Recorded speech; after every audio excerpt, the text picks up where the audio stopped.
अ, आपसे एक निवेदन है मेरा। एक तो हम वैसे तो मैट पे बैठते नहीं, हम अपनी फोन लाए। हाँ, बिछा लीजिए आप, आइए। अगर भूमि को मानते हैं ना, तो इसी को भूमि मानकर इसके ऊपर आसन बिछा लीजिए, कोई उसमें फर्क नहीं। अपने भाव को देखना है। हमारी भावना थी जी। कि आप जैसी महान आत्मा के दर्शन हो जाए। नहीं नहीं, आप तो कृपा करके दर्शन देने आए हैं। जब संत कृपा करते हैं ना, तब उनका दर्शन संभाषण प्राप्त होता है। और हमें इस बात का बड़ा सुख है कि हमारे ऊपर हमारे गुरु और प्रभु की बड़ी कृपा है कि आप संत जन चल के दर्शन दिए आकर के। ये हमारा सौभाग्य, आप पधारे। पर आपका स्वागत हृदय से करते हैं। अब बाहरी आपकी जो नियमावली है उसके अनुसार हम स्वागत करेंगे। जैसे हमारे पास श्री जी का प्रसादी वस्त्र होता है, श्री जी का प्रसाद होता है। अब वह वजह से आपको स्वीकृत नहीं, तो हृदय से आपका स्वागत है। जी, हृदय से जी।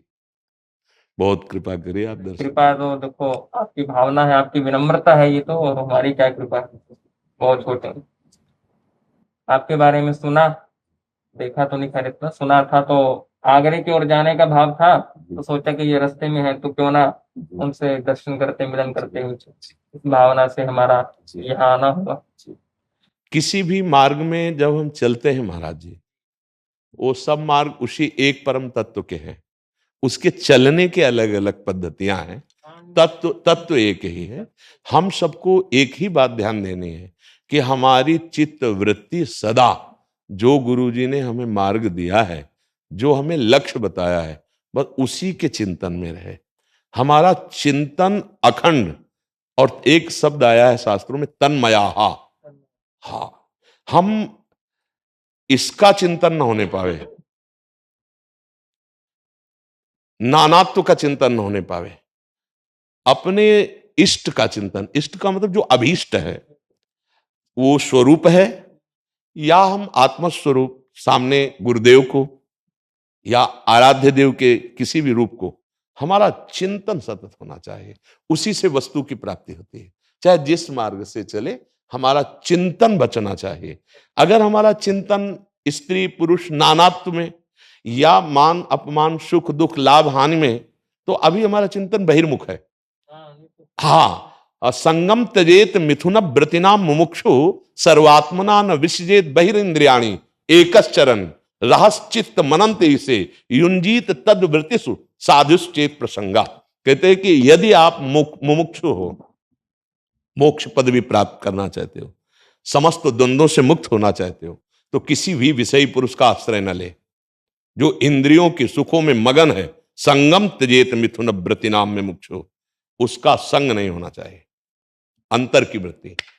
सर्वात्मना न विसजेत बहिरिंद्रियाणि, अपनी इंद्रियों को कभी भी बहिर्मुख नहीं होने देना चाहिए। एकश्चरण, अकेला विचरण करे, अंदर से भी किसी वृत्ति का संग नहीं और बाहर से किसी व्यक्ति का संग नहीं। अगर है तो कमजोरी है हमारी। जब तक परिपक्व अवस्था ना आ जाए, देखो आप तो वस्त्र धारण किए, आपके ही मार्ग में आगे चल करके दिगंबर स्वरूप होता है। हाँ, वो भी संप्रदाय है। हाँ, अब वो आगे स्थिति होती है, उसे हम एक संप्रदाय के तौर तरीके पर धारण करें, वो एक अलग ढंग होता है। लेकिन हर मार्ग का पथिक जब देह भाव रहित हो जाता है, तो अंबर पहने या दिगंबर, दिशाएं ही जिसके वस्त्र हैं। स्थिति समझे। तो सर्वात्मना न विसजेत बहिरिंद्रियाणि एकश्चरण, एक अपना स्वरूप है, साक्षात पर ब्रह्म आत्म तत्व ही गुरु रूप में अपना परिचय देने के लिए हमें स्वीकार किया है। हाँ, कोई किसी भी भाव का उपासक हो, गुरुदेव की कृपा के बिना आगे का मार्ग दृढ़ नहीं होता है। एकश्चरण, अकेला।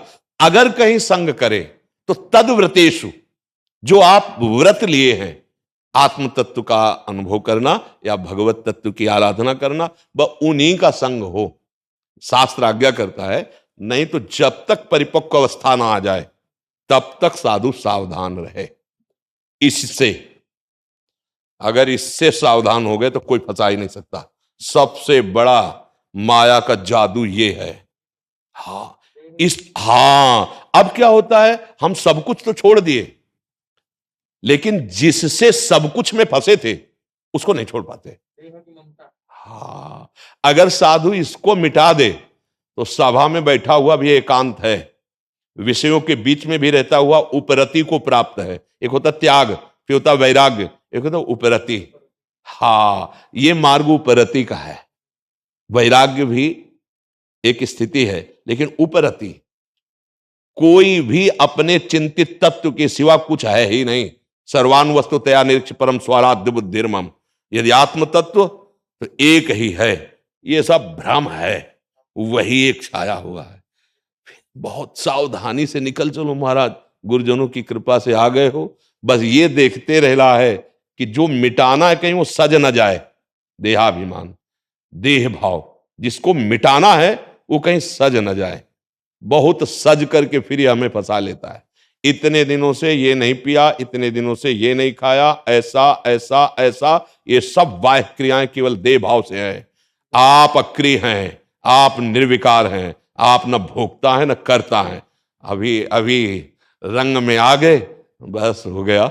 ये नानात्व का स्वप्न नष्ट हुआ कि स्वरूप बोध में स्थित हर मुनि, हर महात्मा उसी स्थिति के लिए चल रहा है। चाहे वो ज्ञान योग से चले, कर्म योग से चले, अष्टांग योग से चले, भक्ति योग से चले, ये रास्ते हैं। जहां गोता मारते हैं वो एक ही तत्व होता है, परमानंद स्वरूप सच्चिदानंद में प्रभु। इन्हीं वचनों से हम आपका स्वागत करते हैं। कोटि साहब प्रणाम, धन्यवाद।